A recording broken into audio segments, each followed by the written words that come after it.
We really appreciate all of you taking the time to join us. Our session today is We Can't Food Bank Our Way Out of Hunger, which is part one of a two-part conversation on the contradictions of our food and social welfare systems in ways philanthropy can abate the present day crisis and demonstrate long-term commitment.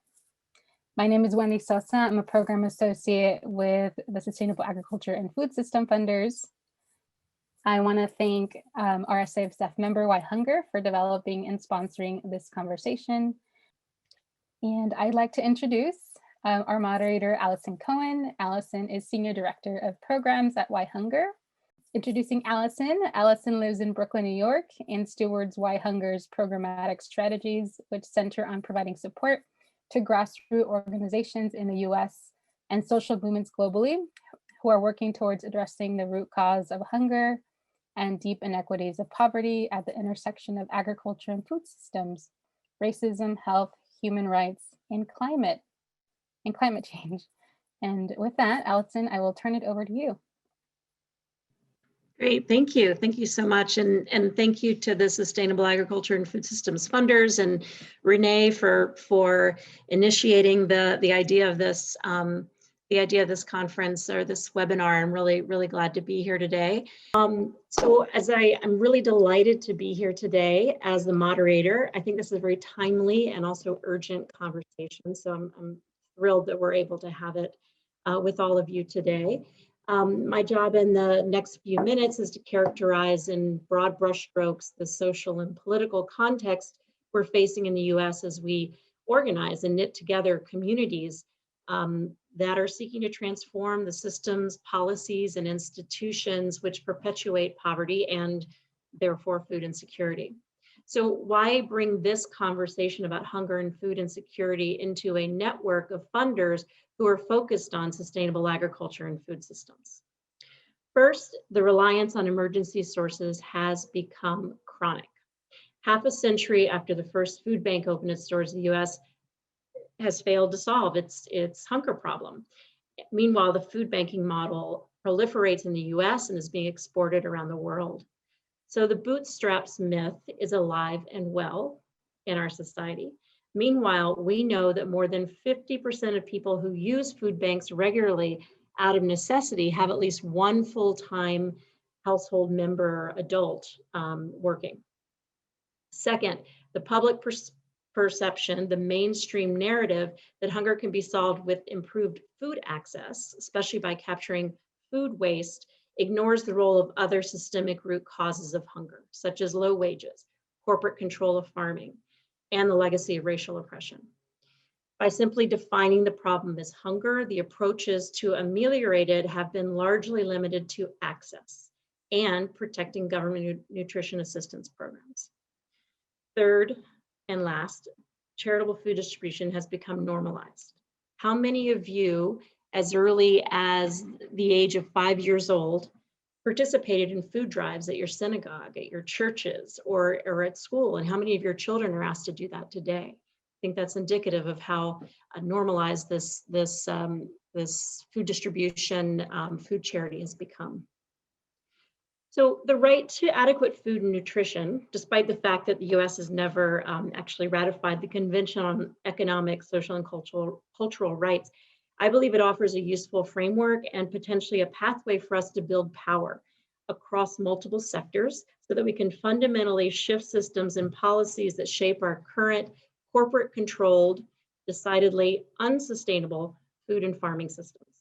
The right to food is a globally recognized holistic framework that calls for bridging or joining up of food, nutrition, public health, agriculture, climate, and economic sectors and struggles. So what makes this conversation so relevant and urgent right now? COVID-19 is a crisis within a crisis, which has brought us to, I think, an important and very visible crossroads. Do we continue to accelerate food banking and the charity food aid model? Or do we hold our policymakers, funding community, and other influencers accountable?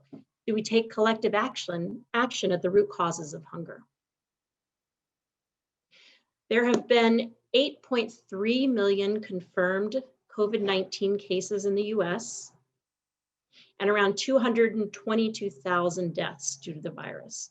More than 50 million Americans have filed for unemployment since the start of the pandemic. And with frequent images in the media of long lines of people in cars waiting to receive free food, some for the first time in their lives, the number of food insecure people in the US is expected to climb from 37 million before the pandemic to up to nearly 54 million by the end of this year. That's 1 in 3 adults and 1 in 2 children. The disproportionate spread of COVID-19 in communities of color have drawn into sharp focus the systemic racism present in the US food system, inequities that communities of color have faced since the founding of our country. Today, Black families are twice as likely as whites to face food insecurity. Throughout North America and Europe, within the borders of some of the wealthiest countries in the world, the COVID-19 pandemic has led to a massive expansion of food charities. In the US, appeals for donations of food and money are a new media constant, and the government is relying heavily on food banks to redirect agricultural waste due to food chain supply stoppages. Of course, these community institutions are doing an essential and life-sustaining job of distributing food despite a massive loss of volunteers and the need to protect themselves and clients from contracting the virus. Support for their efforts during a time of an emergent crisis is indeed warranted. However, and I think it's really important to pause here and note, the private charitable emergency feeding system in the US, which is the largest and most sophisticated in the world, has historically never been able to meet the demand or make a real dent in the rate of food insecurity, which has hovered between 11 and 12% of the population for the past few decades. 37 million, before the pandemic started, 37 million Americans were struggling to get enough food on the table, while 4 out of 5 workers live paycheck to paycheck. Simply not possible to food bank our way out of hunger. What we're witnessing now is a private charitable feeding system pushed to its limits, a system that has for far too long filled what should be the protective role of the government. This is in combination, of course, with vertically integrated just-in-time food supply chains that are fraying at the edges. Such consequences are exposing the true extent and root causes of the intersecting hunger, food, and farming problem in rich but unequal countries like the United States. So this is not a new crisis, but a deepening of fault lines that millions of working families, low-income people, smallholder farmers, and communities of color have been straddling since the United States was formed. COVID-19 is heightening the depth of persistent poverty in our country and allowing folks from around the world to see, and many Americans for the first time to experience, the deep contradictions in our food and social welfare systems and the resulting uneven distribution of wealth that hits women and children and Black, Indigenous, and people of color communities in the United States the hardest. So now it's my pleasure to introduce to you 3 colleagues who will address in more detail, rooted in their own considerable experiences, some of the false solutions we're up against as food insecurity in this country rises. And they will also illuminate some of the true solutions that are already being put into place and are sitting right at the nexus of root causes. First, we'll hear from Joshua Lohner. Josh studies the moral, political, and economic place of food in the wider economy. He currently serves as the Food Policy Research Director in the Food Justice Lab, developing action research projects through data sharing tools and planning resources that support the development of food policy and anti-hunger coalitions in West Virginia and beyond. After Josh, we're going to hear from Robert Ojeda, the Chief Programs Officer for the Community Food Bank of Southern Arizona. Robert will give us his perspective on the problem with food banking in the US and how many of these organizations, including the one he's worked for over the past decade, are beginning to travel together down the pathway from charity to justice.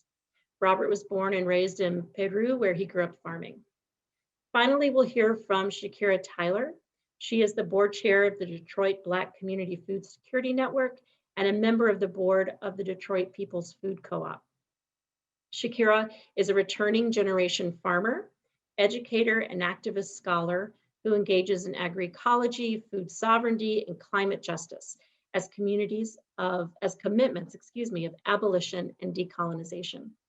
She obtained her PhD at Michigan State University in community sustainability and works with Black farming communities in Michigan and in the Mid-Atlantic.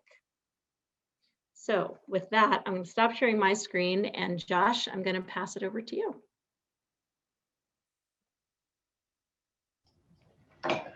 Thank you, Alison. I'll just share my screen here.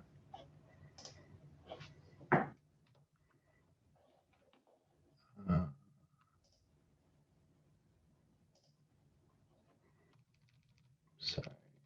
I'm actually going to move the camera as well.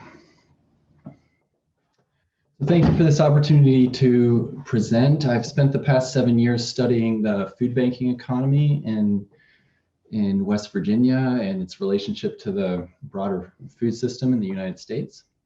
And I'm going to try in the next 10 minutes to consolidate those findings for you all. So off the National Mall in Washington, D.C., 5 men wait for their portion of food in front of a closed door. The sculptures commemorate the Great Depression that left millions dependent on food aid to survive in the 1930s. Juxtaposed with this feeding line, the statues of 2 disheveled farmers recollect the overproduction and commodity price collapse that shattered the lives of agrarian families during the same period.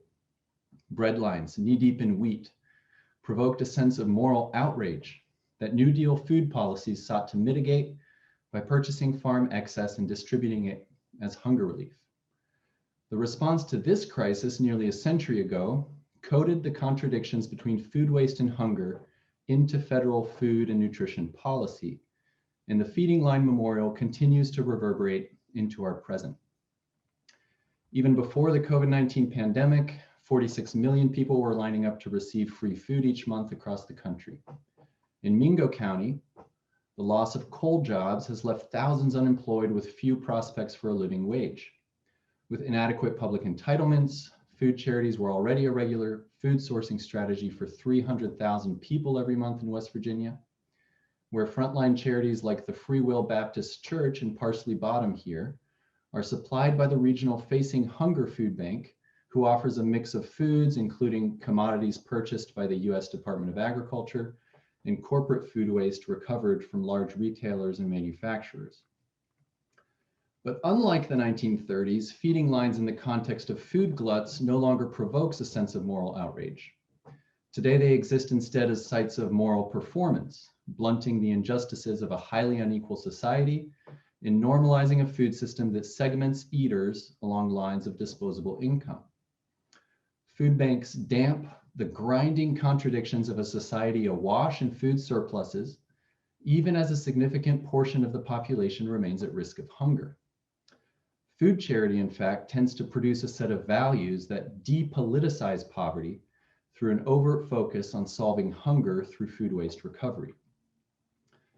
COVID-19 pandemic, as Alison mentioned, has seen the explosion of feeding lines amid massive disruptions to our food supply chains. The solution has been to divert increasing amounts of food waste toward the growing number of households living through intense economic precarity, many for the very first time. The lines of cars waiting their turn to receive a box of free food and the resources leveraged to serve them has raised many questions about food charity and the role that organizations like yours are playing in addressing this crisis. It's raising some tough questions, especially around whom is benefiting from this crisis.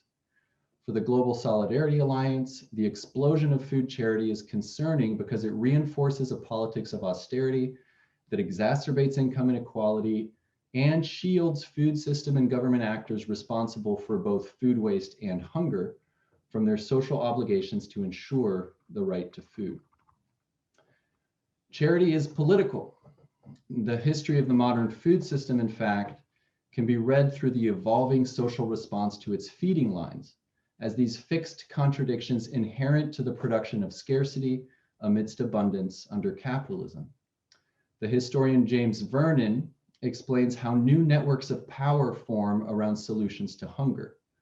Today, this power is increasingly concentrated within large agro-industrial food concerns who prioritize market-based solutions to hunger relief and even reap significant profits from anti-hunger solutions like charity. The institutionalization of charity must be understood within these power networks. Food banks first emerged as a charitable strategy to distribute surplus food to the poor in the 1970s. As the Reagan administration began to cut welfare and other social services in the 1980s, followed by continued attacks on the social safety net ever since, charitable giving filled the gap. These voluntary responses to hunger relief intersected with the goals of both the federal government and food corporations. Janet Poppendieck recounts how this phenomenon became institutionalized, quote, because it fits so well into the agendas of other powerful institutions, particularly government and business. But since her critique was leveled 20 years ago now, the amount of food waste recovered and redistributed by food banks in the US has increased fivefold and now continues to explode under the COVID-19 pandemic.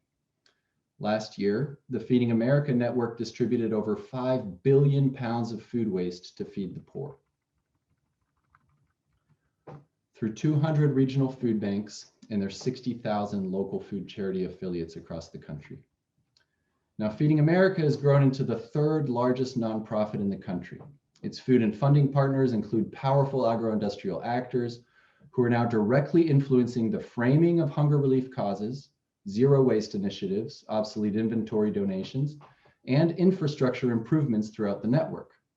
In the process, these companies significantly reduce their food waste disposal fees, boost their image as good corporate citizens, and collectively claimed over $2 billion in tax credits last year. The federal government also maintains an important and active role in food banking networks through the distribution of surplus agricultural commodities. In fact, nearly 40% of the foods distributed through food banks are donated by taxpayers. Some of these purchases are entitlements allocated through the Farm Bill, while others are so-called bonus foods, relieving industry-specific production gluts. Most recently, for example, our trade war with China has resulted in large amounts of food flooding food banking networks. The new Farmers to Families Food Box program plays a similar role to alleviate COVID-related market disruptions in the food service sector. Most of these government contracts ultimately benefit for-profit shareholders of an ever-consolidating food industry. So although the USDA and large food corporations provide an increasing amount of food to this network, they do very little to cover the costs of distributing all this food waste. Is it the philanthropic community's role to subsidize these food waste distributions? It's extremely concerning that few policy and funding discussions center on the day when food banks are no longer needed, raising further questions about their long-term role in solving hunger. What type of food system are we supporting when we fund food charity? What if the billions of dollars fixing the food banking economy in place each year were instead reinvested in alternative food futures? And whatever happened to ending hunger? What would the food bank economy look like if it were not put to the service of an exploitative food system? We have to believe that it's possible to end hunger, that fair food policies can ensure the right to nutritious food for all, while working to restore an ecologically viable and economically just food system. Food charities should not be discounted in their potential contributions to food justice and food sovereignty movements because they occupy a central role in the moral economy of hunger relief. However, because they're currently so entangled with dominant agro-industrial supply chains and hierarchical corporate structures that often serve special interest groups, it's difficult for them to do so. A project that rewrites the call to charity toward food justice must work to build solidarities between food banks, local charities, and grassroots organizations working to push back against monopolistic dynamics that limit our collective ability to reclaim control of our foodways and advance the right to food. This will take risks and sacrifices that go against the impulse to blindly solve hunger in the short term, with the hope of gaining legitimate community food security in the long term. My colleagues will speak to the important community food security work their organizations are involved in, but I'd like to close with a brief mention of what's happening here in West Virginia, where we're also beginning to see the emergence of such alliances. Our 2 regional food banks serve nearly 20% of the state's population and combined to distribute over 20 million pounds of food last year, a number that has doubled in less than a decade. They do so through a combined budget of $3.6 million, nearly half of which is raised via philanthropic capital. The combined network raises $9 million a year to distribute food waste to the poor. Oops, sorry, an alarm's going off. And depend on 7,000 volunteers each month to do so. Both food banks in West Virginia realize that it will take much more than charity to end hunger and are actively working with a host of partner organizations throughout the state to do so. They're organizing for food policy change with members of the West Virginia Food for All Coalition at the state and federal level to advance the right to food. The Turn Row Appalachian Farm Collective is forging links with food banks in support of procurement strategies that advance the work of food organizations and cooperative businesses working with oppressed communities toward restorative justice. Former coal miners are even working to restore mountaintop removal sites into agroecological farms. Together, these organizations are working toward the long-term viability of a regional food system that redistributes wealth equitably and maintains a strong ethic of including voices from below into democratic governance processes. This intersectional work is difficult. It takes time and trust building, especially in a competitive fundraising environment where every organization depends on philanthropic investments to advance their work. Continuing to build such alliances will take patience and a willingness to invest in projects that may not be immediately measurable, nor meet professionalized standards of corporate accountability. It is, however, essential if we're to build resilient food systems that ensure healthy food access for all. Thank you. Thank you, Josh. I'll invite Robert now.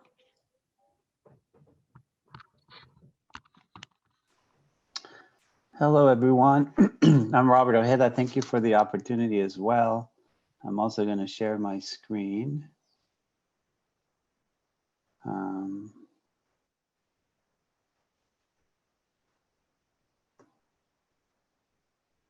Is it working? So I think both Alison and Josh described really well the complexity and the dilemmas that food bankers of today go through. I'm part of the Community Food Bank of Southern Arizona in Tucson. I'm not going to get into some of the things that Alison and Josh already shared, but I'll contextualize a little bit for you all some of our context in Southern Arizona. We are a community that has a very large population of folks, immigrants from all over Latin America, all over the world. We have a lot of farms in Southern Arizona that depend on, migrant workers.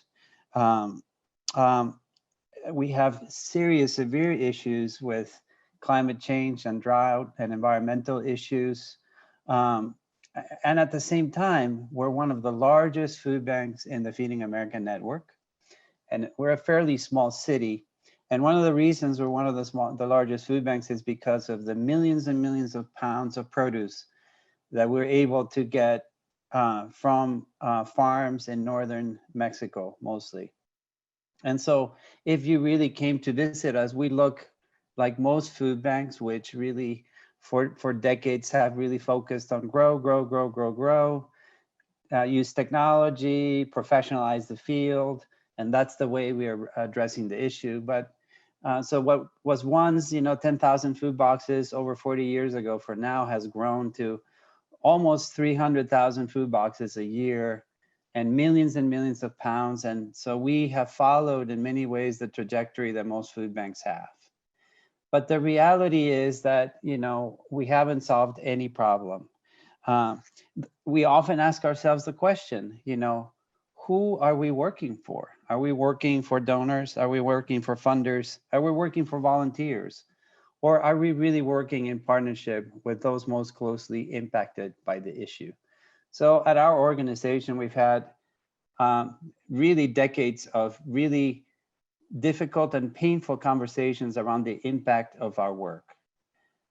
As an outcome of this, we learned years ago that we better understand what the issues are, and we better understand if communities really want to partner with us as food banks, if we're really committed to addressing any issue. And to no surprise, you know, about 7, 8 years ago, we started a deep process of ethnographic engagement with the communities we work with. And we learned, to no surprise, that these issues that I'm sharing with you are the main issues that these folks face, food being one of them. But social isolation, social cohesion, community engagement, community participation, civic engagement being an issue that folks share with us. It's not just about the kind of food, but the quality of the food, diet-related disease, and all the social determinants of health that impact families are connected to that, and you know, the lack of economic opportunity. And so, what I want to share with you is, I think, a deep commitment we have as an organization that if we want to make a difference in the communities we work with, first of all, we need to change internally. So some of the things we've done, our board is shifting. What the makeup of our board is shifting dramatically. Now we have a lot more board members and continue to get new board members who come from those communities we serve and understand the mission and the impact, but then the possibilities of that work. So it's not the usual members that are part of our board, and that's really important. Who we hire has also shifted over time. The most important experts are those who come from the communities that we work with. And so they're taking leadership roles at our food bank. Our staff looks like the communities we serve as well, and they are making decisions. A brief example is that, you know, our budget on our salaries, there's a full team of folks from all over the organization that engages in conversation around salary and compensation for our staff. So our organization has to shift internally. For a year now, we've been working deeply committed, deeply immersed in race equity issues and conversations. And so if we want to be able to shift, the shift has to start internally. And so we have many, many programs now that I think address the root causes of the issue. If you look at our budget, I would say that at least half of our staff, over 150 staff, are working on the root causes of the problem, from community organizing to community development, economic justice, all those things. We've done this work for almost 20 years now, and I think we're now at a really exciting place where we've had conversations with our operations, logistics teams, et cetera, that if we really want to make a difference, our business model deeply has to change. And so shifting our sourcing model is an example of something that we're working on. It's going to be painful. It's going to be difficult. As Josh said, you know, we're going to have to take some risks. But the idea is that we want to really work with organizations and folks who are really thinking about the conditions of their workers, living wages for workers, other kinds of support for the workers. For example, in northern Mexico, we're working with organizations that are practicing fair trade. So it's not extractive, but it's really in partnership. Another thing we are going to be working on is sustainability. You know, what are the practices of these donors? And probably our donations will, you know, get a lot smaller. We'll probably be a much smaller organization, but we are very, very committed to doing our part and being one of the organizations that's helping shift this business model. We cannot continue to do this work without really thinking about the unintended consequences of our practices. I could give you many examples of this kind of work that we're doing around this. Another area that's really, really important for us is that really at the core of this, this is about shifting power. And it's about decentering the voices of these board members, of these executives at food banks, and really centering the voices of those most closely impacted. And one way we do that is through civic engagement, community organizing work, the training of leaders, the creating opportunities for them to participate in public life. And so this is an example of a trip up to the legislature with a group of folks who are leaders who we've worked with who some of them are joining boards, others are doing amazing work in their neighborhoods and communities. And we feel that's the biggest kind of impact has to do with shifting policies and practices that impact the families we work with. And these families are more than capable of doing that for themselves. We just play the role of a facilitator and catalyzing and creating bridges with the resources we have. Building capacity is also a really important thing. We have a network of probably 400 organizations we work with. And this year, for example, we had budgeted pre-COVID about $1 million in the funds we're getting to really work with organizations that are doing innovative work around food justice and in some cases, food systems work. And now that fund has grown dramatically. So now we are working with hundreds of organizations giving grants that have no strings attached because it's really built on trust and the relationship we have, that are working on cooperative development, that are working on enhancing the capacity of neighborhoods to feed their communities, really folks doing for themselves. And the key is that we've invested really years and years and years in building the trust.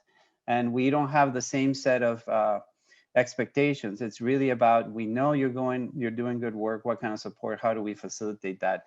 This year, we have potentially a budget of $3 million to do that work in the communities we serve. The COVID-19 funds that come in can't be about food banks continuing to grow.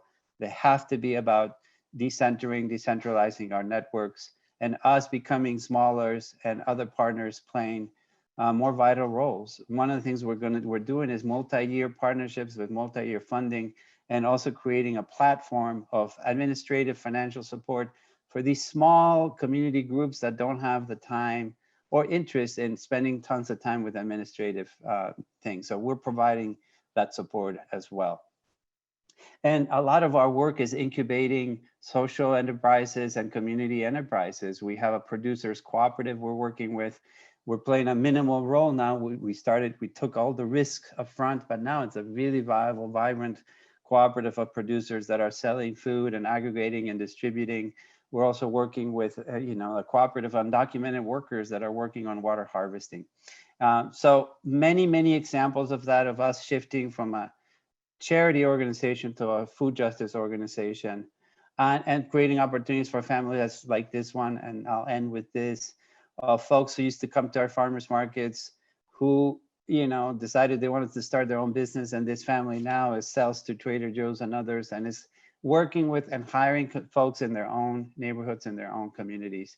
So to end, I would say our job at our food bank is to really decenter the old business model, to really create something new, and not to be complicit in a system that continues to oppress some and continues to disempower communities. And so what we do need is, this is going to become a more and more lonely process. And so as we lose more traditional donors, we hope that we can gain donors and support from others who understand the importance of this kind of work. Thank you so much. Thank you, Robert. Thank you. And I'm going to invite Shakara. Before she starts, just want to remind everyone that if you, as you're considering questions for the Q&A time, to put them into the slido.com app, hashtag SAFSF. Shakara, thanks so much. Thanks, Allison. I'm going to share my screen. Okay.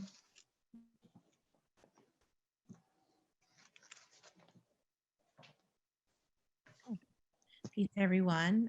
It's an honor, and it's a humbling honor to be here with you all, sharing about the Detroit Black Community Food Security Network, of which I serve on the board, and as a dedicated volunteer and a farmer, a food sovereignty activist, and so on. And so we have the motto of building food justice and food sovereignty through community self-determination. And we are very actively working towards Black food sovereignty through a number of avenues. We have a 7-acre farm where we grow over 30 different varieties of fruits and vegetables, specifically focused on culturally appropriate foods such as okra, watermelon, collard greens, kale, all of these foods that are in high demand from our communities, particularly Detroit's Black community. And we have a solar panel, 8-kilowatt solar panel, where we aim to be completely off grid. So we don't have to pay the DTE, Detroit's Electrical Corporation, for using energy at the farm. We have a rainwater retention pond that holds over 50,000 gallons of water, so we can be less dependent on Detroit's water system that's heavily chlorinated and has fluoride and all of these other additives that we don't want to feed our crops. We have an apiary where we keep bees. Obviously, the food system is an ecological system, and without bees, there would be no agriculture, to be very frank at this point. And we also have a youth development program where the youth are introduced to farming and food systems generally, on the farm, in the kitchen, et cetera, because we understand that the youth are the center of our work, of our food sovereignty work, in terms of bringing them up within a certain ideology where food and nutrition and land is at the core, is at the core of how they understand the world. And so I think before I jump into more of our work, I want to be very clear about the intersections and the convergences and divergences of food security, food justice, and food sovereignty, because often they are misunderstood and misnamed. And so they exist on a range or a scale where there are some overlaps, but there's also some very nuanced factors that are important to understand. So food sovereignty is about having access to food to meet basic nourishment. Food security is about having access to food to meet basic nourishment needs. And food justice is about the goal of everyone, everywhere having access to fresh, affordable, healthy, culturally appropriate food, and having meaningful influence over our food system. And so it's more of a community-based response to systemic injustices related to basic human rights, where food has been used as the vehicle to dismantle systemic racism, classism, sexism, and the other isms that are related to those.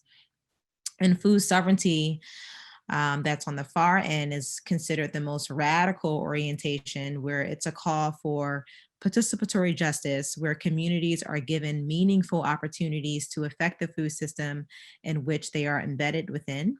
And it's considered to be a radical democratic call for community self-determination and autonomy, where people pursue community flourishing through intra and inter-community relationships and institutions around food systems outside of and against the dominant society. And I want to be very clear that food sovereignty grew out of peasant movements in South and Central America demanding self-governance over their natural resources.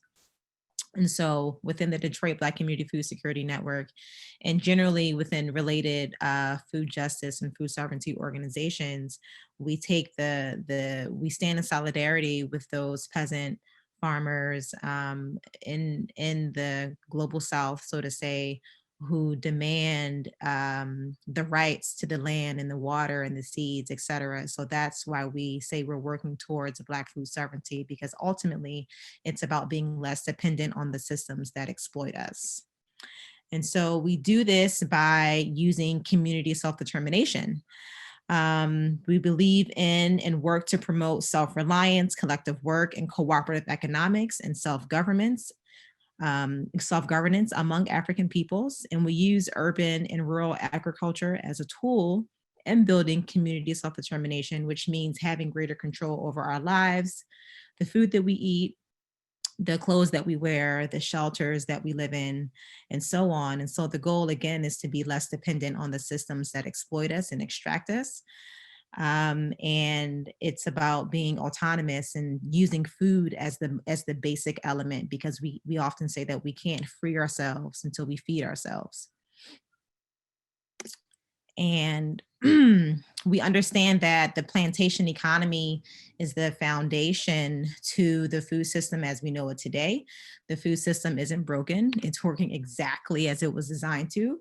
And we understand that white supremacy, racial capitalism, patriarchy, and anti-Blackness and all these other things work together in a very cyclical fashion to produce these intersectional challenges around land access, or like the disproportionate land access between people of color and white people, not only here on Turtle Island, but also on a global level. And so we understand that these intersectional challenges exist because we are engulfed in a strategically constructed plantation economy where all of these things work together to privilege white people and the culture of whiteness over everything else. And the plantation economy started with the theft of indigenous lands by Spanish settlers and the transference of communal lands and territory into private property to be worked by African people enslaved by Spanish, Dutch, and British settlers, which turned sacred beings, plants, animals, and people into commodities through agricultural mass production. And so this is our foundation of why we believe the food system is the way that it is. And so I think it's important to make this part of the discussion in terms of how funders approach food systems work, because it's not about throwing money always at very ancillary solutions or band-aids that are meant to cover up the inequities or to lessen the bleeding that's occurring in communities. It's about getting to the root of it. And getting to the root of it means addressing the culture of whiteness within our food system. And so I just want to be really, really clear. Dismantling the plantation economy means addressing the violent removal of indigenous peoples from their sovereign lands centuries ago, and the racialized chattel enslavement of Africans, and the creation of a perpetual wage labor class, which still exists today through mass incarceration, sharecropping, et cetera. These things aren't historical phenomenon. They're still very contemporary. And the construction of private property rights to shore up European hegemony and dominion over natural resources, which we consider to be economic terrorism, and the commodification of the natural world, and theft and monetization of traditional knowledge and ways of knowing. And of course, the systemic exclusion and dispossession of Africans of our farmland, and thus self-determination. And so these realities, we believe, are the reason why land access for Black and Indigenous people of color is so important, because land is the foundation of wealth, societal and political power. And if we don't have access to land, how can we feed ourselves? How can we expect to clothe ourselves? How can we expect to be less dependent on the systems that we're fighting against on a daily basis? And so while funders have been quick to throw money at emergency food efforts during the pandemic, they hesitate to provide the long-term funding for infrastructure development that is needed if Black and Brown communities are to develop strong, resilient, localized, and racially just food systems. Because we know that we can't separate race and food, or race and farming. It's because of the system of racial capitalism, white supremacy, that our food system exists exactly the way it is today. And so that means, again, as was already mentioned, the transference of power, the shifting of power, where land access and other access to water and seeds, et cetera, can be put into the hands of people of color that are most harmed by our food system, and actually have built up our food system to what it is today. And so we have the solutions we need. We don't have the financial resources to bring our ideas and solutions that we know will work to fruition. And so alliances and coalitions doing authentic food sovereignty work to lessen our dependence on the industrial food system should be re-granted funds as a way to decentralize the pots of money being distributed that are usually top down. And so the goal is about creating the agricultural infrastructure and conditions that enable people to produce healthy food and feed ourselves locally and regionally. And I want to end on some specific examples of what this looks like, specifically within the context of the Detroit Black Community Food Security Network, and also other organizations in our community in Detroit, in the Midwest, and on a national and global level that we support. And so community land trusts are a really phenomenal example as grassroots owned and democratically controlled nonprofits formed to purchase, conserve, and sustainably steward land to ensure reliable land access for the rising generation. Farm linking programs that can be like online databases that match Black farmers and Black and Indigenous people of color farmers generally with land, and links emerging farmers with prospective sellers. Farm cooperatives that can serve as platforms for growers to pool resources for bulk purchases and to supply and market their products. Incubation farms and farm hubs that act as culturally focused training programs designed to transfer expertise among beginning, returning generation, and retiring farmers. And intentional communities and eco-villages that act as residential platforms for economic collaboration and land-based frameworks, and seed-saving collectives and banks that where saving seeds or other reproductive material, such as tubers from vegetables, grains, herbs, and flowers, can be preserved for genetic diversity. And so all of these are examples of what regenerative agricultural land resilience models look like. And it's an alternative to the industrial system, to the dominant way of how the food system operates. And all of these things are being pushed forward within grassroots settings all over the country, all over the globe, by Black and Indigenous people of color. And again, we just need the resources to bring these into full existence. So I will end there. And thank you. My screen. Great, thank you. Thank you so much, Shakara. Excuse me. So we are gonna, I think, move quickly into the Q&A section. Thank you all so much for your presentations. I'm always so excited at how much I learn from listening to the other panelists. And so I'm excited to dig in to some of the things that you all brought to us in a little more detail.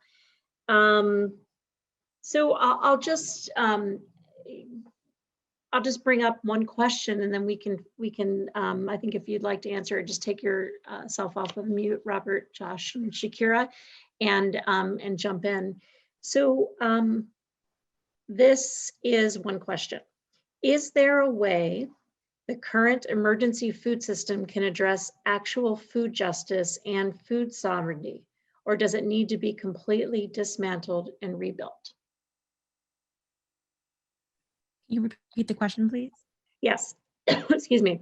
Is there a way the current emergency food system, presumably food banks, soup kitchens, et cetera, can address actual food justice and food sovereignty, or does it need to be completely dismantled and rebuilt?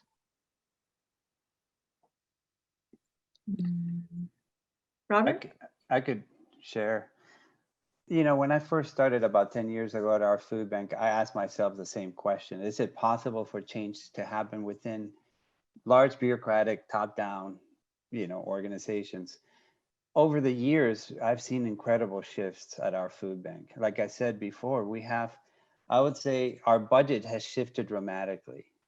The things that both Josh and Shakira had been sharing around the work they do, we do facilitated by the food bank, very similar work at the local level. So our food bank has, I wouldn't even call it a food bank anymore, and so I do believe that it's possible, but ultimately I think it needs to be dismantled. And so that to me is the journey. I don't know how long it'll take. I don't know if I'll even see the benefit of that, but I have seen that like our organization, there are many other food banks that are doing this work of slowly, painfully dismantling the current system.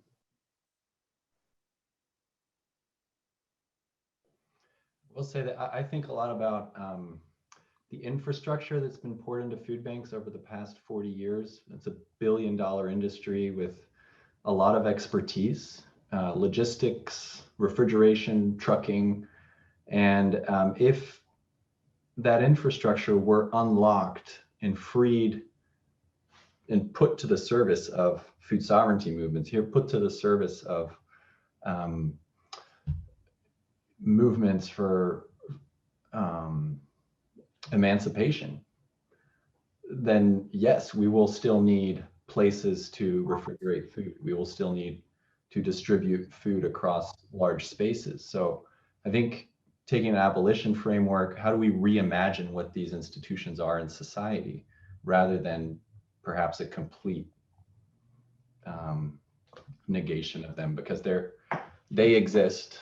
They're actually mostly ours because the federal government has subsidized them so much. So I think we need to be thinking hybridities here. Shakara, did you want to respond? If not, I have another question directly for you.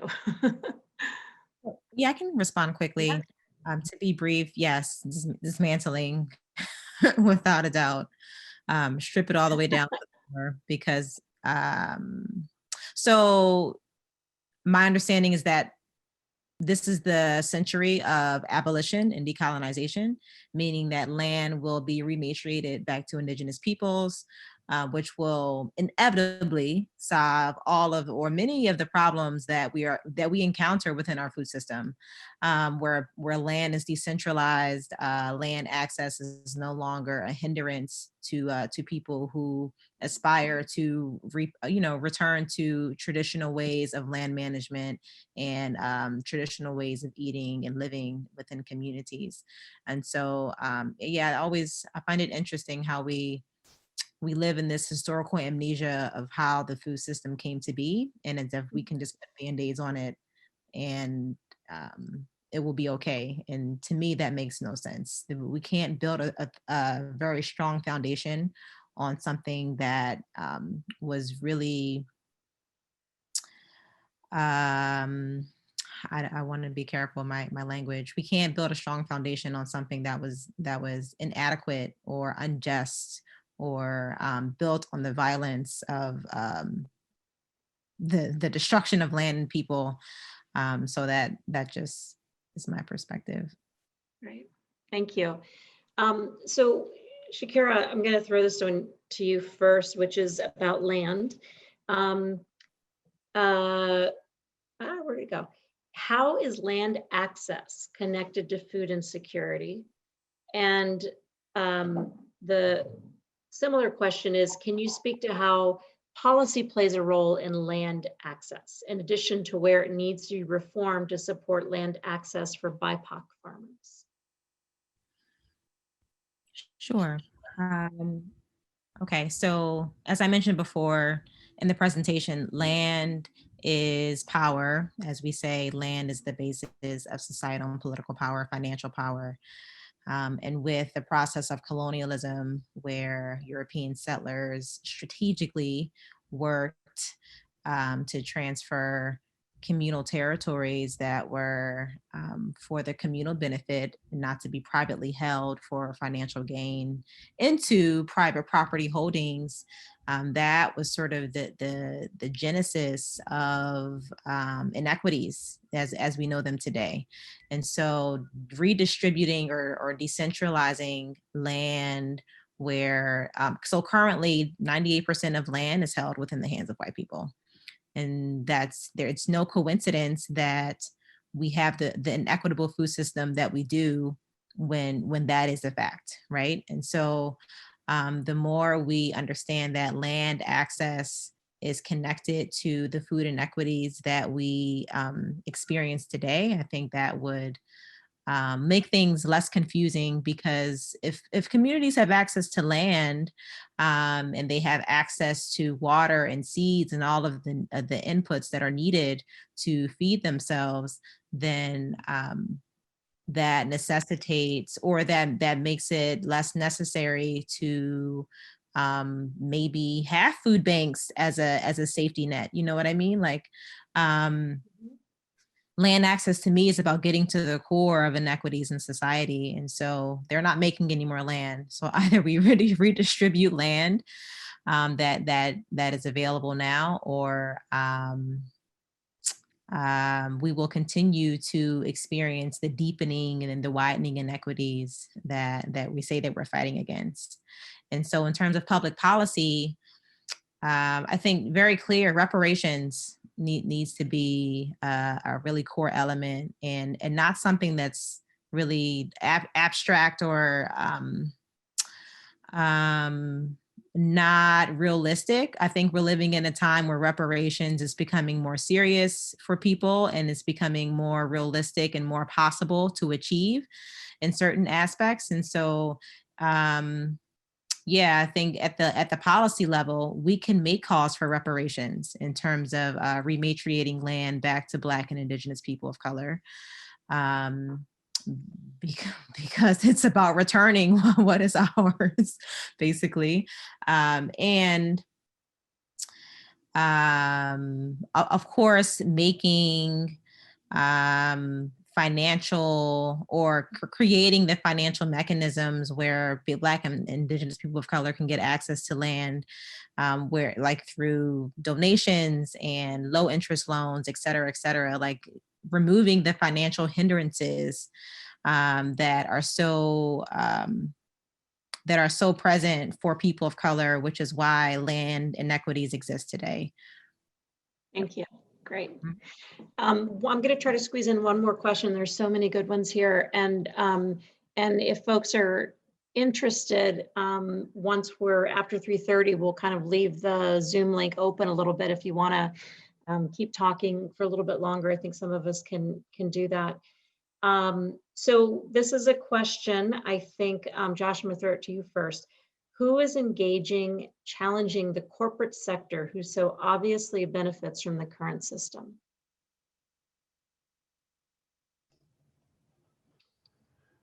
Yeah, I mean, I think when we think of challenging the corporate sector and where to challenge it is actually the Farm Bill.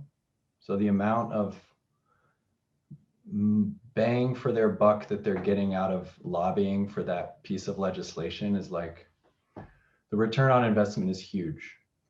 And we need some coherent activism in the next 2 years, as the Farm Bill is already being lobbied for, to push back there, because so many of the rules around the way that both food production is done and then nutrition assistance find their coherence and crystallize in the Farm Bill. And I can circulate a graphic of some of the lobbying dollars that have been that circulated in the last Farm Bill. But I think there is also, over the last 10 years, there's been a rising consciousness of the perversity of corporate power, not just in the food system, but across all of our social systems. So hopefully we're all doing that.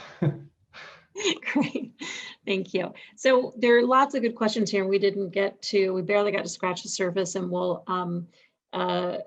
hopefully we'll figure out a way to respond to a lot of these questions as we move along. We wanted to take this next little bit of time to break up into some smaller groups to have a more in-depth conversation about, and maybe Susie or Wendy, if you could share the screen, to talk a little bit about the, it says, please open this slide deck before we move into breakout rooms. So yes, that will be necessary. Yes, here we are. So a kind of an emergent group that we're calling ourselves the Global Solidarity Alliance on Food, Health, and Social Justice. And it is a network of organizations, activists, academics, other allies that have come together informally over the last couple of years, folks that are in Canada, in the UK, and in the US, to begin to build some solidarity, leading towards some shared actions, principally in response to the proliferation of the corporate food banking model around the world. And this is predominantly happening through an incredibly well-funded organization called the Global Food Banking Network, which was originally founded by Feeding America, and it is now making its way around the world. So as one of our first collective actions together was to draft an open letter to funders, to the funding community, asking that funders consider a number of principles, as especially those who are interested in making a dent in the root causes of hunger and food insecurity. And so after this webinar, we will share that full letter with all of you. In the meantime, we haven't shared it publicly yet, and we wanted to lift up these 5 core principles that came from that are in the letter, embedded in the letter, and have some discussion about them, and ask folks to think through in their small groups a couple of questions. One is, among these principles, what really resonates, what gets you excited and energized, and the second thing is what would be the barriers from your perspective, from where you sit in realizing and committing to some of these principles within your funding organization. So here they are, the principles. Number 1, commit to organizations in a spirit of slow philanthropy, with the understanding that food system transformation is a long-term commitment to social change. Second one, commit to projects and policy that shorten food bank lines through emphasizing the realization of the right to food. Third, commit to grassroots organizations working to address the root causes of food system inequity, especially projects led by BIPOC communities that are organizations that abide by democratic decision-making and that are prioritizing agroecology and climate justice. Commit to strengthening networks that contribute to the resilience of regional food systems, and that are looking to shape food policies, reshape food policies that serve people over profit. And finally, commit to funding organizations that involve experts by experience in decision-making and governance structures. And experts by experience is a term that came from our colleagues in the UK, essentially those who are most impacted by these issues.